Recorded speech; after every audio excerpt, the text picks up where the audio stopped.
अस्सलाम वालेकुम रहमतुल्लाहि व बरकातहू। दोस्तों, कैसे आप सब? उम्मीद करता हूँ कि आप सब बहुत अच्छे से होंगे। दोस्तों, एक बार फिर मैं कुछ अहम और लेटेस्ट अपडेट लेकर हाजिर हुआ हूँ, जो तो सऊदी अरबिया के हवाले से और वैक्सीन के हवाले से है। जो लोग सऊदी अरब में एक वैक्सीन लगाएं और वो इंडिया में एक वैक्सीन लगवाएं, तो उन्हीं लोग के हवाले से कुछ अहम जानकारी है दोस्तों। तो मैं आपसे गुजारिश करूँगा कि आप पूरी खबर को जानने के लिए वीडियो के आखिर तक आप हमारे साथ बने रहें। और दोस्तों, मैं आप लोग को ये बता दूं कि अगर आप इंडिया में हैं और एक डोज़ आप सऊदी इंडिया में लगवाए हैं और दूसरी डोज़ आपने सऊदी अरब में लगवाए हैं, और फिर आपने जो बूस्टर डोज़ है वो भी आपने सऊदी अरब में लगवाया, उसके बाद फिर आप इंडिया चले गए छुट्टी पर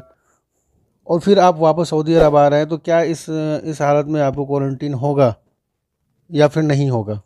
और भी कुछ ऐसे लोग हैं जो इंडिया में दोनों डोज लगवाए थे और उसके बाद वो सऊदी अरब आ गए और सऊदी में बूस्टर डोज लगवा के फिर वो इंडिया जा रहे हैं, और फिर जब वो वापस इंडिया से सऊदी अरब आ रहे हैं, तो क्या इस हालत में फिर उनको क्वारंटीन होगा या फिर नहीं होगा? यहाँ पे वही बात हुआ कि या तो आपने इंडिया में दोनों वैक्सीन लगवाया या फिर एक वैक्सीन इंडिया में लगवाया, दूसरी वैक्सीन आपने सऊदी में लगवाया, फिर आपने यहाँ पे सऊदी में रहते हुए आपने बूस्टर डोज भी लगवा लिया, फिर आप इंडिया में छुट्टी पर चले गए। और एक बात और बता ये क्लियर कर दूं कि आप सपोज डैट कि आपने इंडिया में एक वैक्सीन लगवाई या फिर दोनों वैक्सीन लगवाएं, और या फिर आपने दुबई में क्वारंटीन कर लिया, या फिर नेपाल में क्वारंटीन कर लिया, या फिर सऊदी में आपने क्वारंटीन कर लिया, और फिर अभी आप फ़िलहाल अगर आप सऊदी अरब में मौजूद हैं और फिर अगर आप छुट्टी जा रहे हैं और फिर जब वापस सऊदी अरब के लिए आते हैं, तो क्या क्वारंटीन होता है या फिर नहीं होगा? तो दोस्तों, मैं आप लोग को ये बता दूं क्लियर कि अगर आपने एक वैक्सीन सऊदी में लगवाया या फिर एक वैक्सीन आप इंडिया में लगवाया, फिर दूसरी वैक्सीन आपने सऊदी में लगवाया, या फिर आप इंडिया में रहते हुए आपने दोनों वैक्सीन लगवा ली है और फिर आप सऊदी आने के लिए आप क्वारंटीन किया दुबई में, 2 14 दिन आपने 14 दिन दुबई में क्वारंटीन करके सऊदी अरब में आए, या फिर आपने सऊदी अरब में आए उसके बाद सऊदी में 5 दिन का क्वारंटीन किया।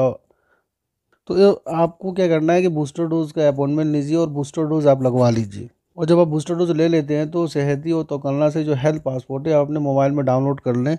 और एक फ़ाइल आप बना लें इसका, और जो भी आप डाउनलोड करते हैं उसको प्रिंट आउट करवा के आप उसको अपने साथ रख लें। अगर आप छुट्टी जा रहे हैं तो जब वापस आते हैं तो इस चीज़ की ज़रूरत पड़ेगी, क्योंकि सेहती और तोकलना को चेक किया जा रहा है। और जब आप बूस्टर डोज लगवा लेते हैं, तो यहाँ से आप छुट्टी जा भी सकते हैं और डायरेक्ट सऊदी अरब आ भी सकते हैं, और फिर आप लोगों को किसी भी तरह का क्वारंटीन नहीं होगा और ना ही आपको किसी और कंट्री में 14 दिन गुजारने की ज़रूरत है। लेकिन आप बूस्टर डोज लगवा कर ही जाएं और उसका हेल्थ पासपोर्ट डाउनलोड करके अपने साथ लेकर जाएं। और कुछ ऐसे भी दोस्त हैं कि उनका ये भी कहना है कि दोनों वैक्सीन उन्होंने सऊदी अरब में रहते हुए लगवा लिया और फिर वो इंडिया जा रहे हैं, अपने मुल्क जा रहे हैं, तो क्या वहाँ अपने मुल्क में अपने इंडिया में वो बूस्टर डोज लगवा लें? तो दोस्तों, मैं आप लोगों को बता दूं कि अगर आप बूस्टर डोज इंडिया में लगवाते हैं, तो वो सऊदी अरब के अंदर वैलिड नहीं होगा, वो मान्य नहीं होगा। तो आप कोशिश करें कि आप जब छुट्टी जा रहे हैं तो सऊदी अरब में रहते हुए ही आप अपनी तीसरी बूस्टर डोज लगवा कर ही जाएं। और कुछ ऐसे भी भाई हैं जो सऊदी अरब में रहते हुए उन्होंने कोरोना वैक्सीन का दोनों डोज ले लिया है, उसके बाद वो फाइनल एग्ज़िट यहाँ से चले गए। अब वो किसी नए वर्क वीज़ा पे आ रहे हैं सऊदी अरब, तो उनको ये कन्फ्यूजिंग भी होगा कि शायद जब हम सऊदी अरब आते हैं तो क्या उनको किसी भी तरह का क्वारंटीन होना पड़ेगा, क्योंकि उन्होंने सऊदी अरब में रहते हुए उन्होंने कोरोना वैक्सीन का दोनों डोज ले लिया है। तो उन लोगों को मैं बता दूं जो भाई सऊदी अरब में रहते हुए और दोनों वैक्सीन लगवा कर फाइनल एग्ज़िट लगवा के यहाँ से चले गए, नए वीज़ा पे आ रहे हैं, तो ऑलरेडी ये कहा गया है कि जो लोग सऊदी अरब में रहते हुए दोनों वैक्सीन ले चुके हैं वो डायरेक्ट आएँगे जाएँगे। तो आपने तो पहले से ही वैक्सीन ले लिया, और ये अलग बात है कि आप यहाँ से फाइनल चले गए और आप नए वीज़ा पे आ रहे हैं। तो आप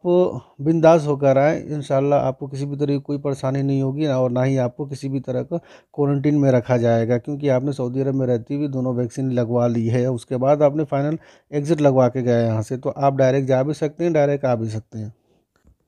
चाहे वो फैमिली वीज़ा वाले हों या फिर अकामा होल्डर वाले हों या फिर वो विज़िट वीज़ा वाले हों, आपने सऊदी अरब के अंदर रहते हुए दोनों वैक्सीन लगवा ली है और आप अपने मुल्क चले गए, फिर आप नए वीज़ा पर आ रहे हैं या फिर कोई और वीज़ा पे आप आ रहे हैं, तो आप लोगों को क्वारंटीन नहीं होगा। तो दोस्तों, मैं आप लोगों से गुजारिश करूँगा कि आप वीडियो को ज़्यादा से ज़्यादा अपने दोस्तों के बीच में शेयर कीजिएगा, कि जिन लोगों को ये जानकारी नहीं है, ताकि उनको भी जानकारी हो जाए, क्योंकि बहुत सारे ऐसे लोग हैं जो कंफ्यूज रहते हैं। तो आप लोगों से यही गुजारिश होगी कि आप अगर एक शेयर करते हैं किसी दोस्तों के बीच में, हो सकता है कि ये वीडियो उनके काम आ जाए, ये खबर उनका काम आ जाए। और दोस्तों, अगर अभी तक आपने हमारे चैनल को सब्सक्राइब नहीं किया तो प्लीज़ आप हमारे चैनल को सब्सक्राइब कर लीजिए, क्योंकि मैं सऊदी अरब से जुड़े अहम खबरें लेकर आते रहता हूँ। इंशाल्लाह मैं फिर किसी लेटेस्ट अपडेट के साथ किसी अगली वीडियो में आपसे मिलूंगा। तब तक के लिए अस्सलाम वालेकुम।